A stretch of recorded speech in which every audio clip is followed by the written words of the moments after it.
আসসালামু আলাইকুম। আজ আপনাদের সুজি দিয়ে এমন একটি বরফি তৈরি করে দেখাবো যা আপনারা একদিন তৈরি করে মাস জুড়ে সংরক্ষণ করে খেতে পারবেন। আর এই বরফিটা শক্ত হওয়াতে খেতেও অনেক বেশি মজার হয়ে থাকে। আশা করছি ভিডিওটি আপনাদের ভালো লাগবে। প্রথমে চুলায় একটি প্যান বসিয়ে দিয়ে দিচ্ছি 2 টেবিল চামচ ঘি। আর এই বরফিটা ঘি দিয়ে তৈরি করতে হবে, তেল দিলে কিন্তু টেস্টটা ভালো আসবে না। এরপর দিচ্ছি 2 টেবিল চামচ বেসন। এখন চুলার আঁচ লোতে রেখে বেসনটাকে এই ঘির সাথে ভালো করে মিশিয়ে নিতে হবে। আর কয়েক সেকেন্ডের মধ্যেই দেখবেন বেসনটা ঘির সাথে সুন্দরভাবে মিশে যাবে। এরপর বেসনটাকে আমি 2 মিনিট ঘির মধ্যে ভেজে নিয়েছি। এতে করে বেসনের কাঁচা স্মেলটা চলে যাবে। এখন দিচ্ছি 1 কাপ সুজি। এখন চুলার লো আছে সুজিটাকে কয়েক মিনিট ভেজে নেব। আর অবশ্যই সুজিটাকে নেড়ে চেড়ে ভাজতে হবে, কারণ সুজিটা পুড়ে গেলে বরফির টেস্টটা ভালো আসবে না। তাই সেদিকটা অবশ্যই খেয়াল রাখতে হবে। আর অবশ্যই অল্প আছে একটু সময় নিয়ে ভাজতে হবে, তা না হলে কিন্তু বরফির মধ্যে বেসন এবং এই সুজির একটা কাঁচা স্মেল থেকে যাবে, সেটা খেতে ভালো লাগবে না। সুজিটাকে আমি প্রায় 5-6 মিনিট ভেজে নিয়েছি। আর এটা ভাজা হয়েছে কিনা তা বোঝার উপায় হলো যখন দেখবেন সুজিটা একদম ঝরঝরে হয়ে গিয়েছে এবং সুন্দর একটা ফ্লেভারও ছড়াচ্ছে, তখনই বুঝতে পারবেন সুজিটা আপনার পারফেক্টভাবে ভাজা হয়েছে।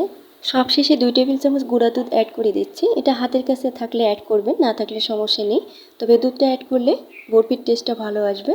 এখন ভালো করে নেড়ে চেড়ে মিশিয়ে নিয়ে নামিয়ে চুলার পাশে রেখে দিচ্ছি।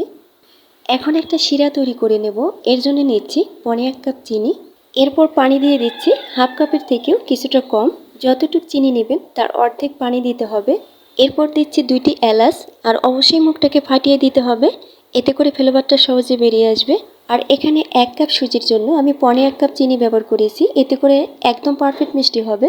তবে যারা অতিরিক্ত কড়া মিষ্টি পছন্দ করেন তারা সুজির সম পরিমাণে মানে 1 কাপ সুজির জন্য 1 কাপ চিনি অ্যাড করতে পারেন, এটা আপনাদের পছন্দ। শিরাতে বলক আসার পর একটু হাতলে নিয়ে চেক করে দেখবেন, যদি হাতের মধ্যে এটা কিছুটা আঠালো মনে হয় তাহলে বুঝবেন শিরাটা রেডি। এটা অতিরিক্ত ঘন বা তারের সৃষ্টি করতে হবে না।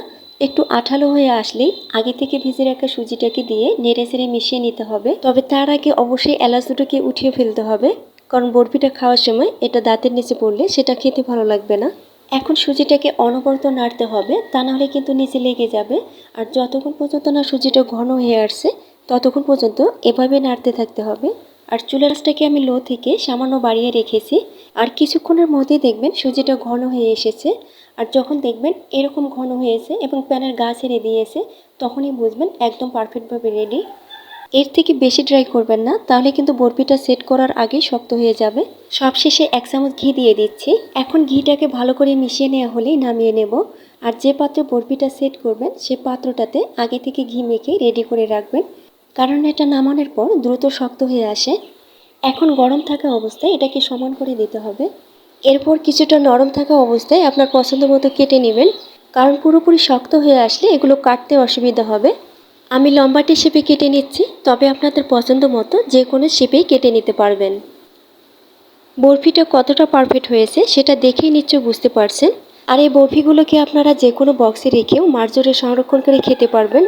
আশা করছি ভিডিওটি আপনাদের ভালো লেগেছে। ভালো লেগে থাকলে প্লিজ একটি লাইক দেবেন এবং চ্যানেলটিকে সাবস্ক্রাইব করে পাশেই থাকবেন। সবাই ভালো থাকবেন। আল্লাহ হাফেজ।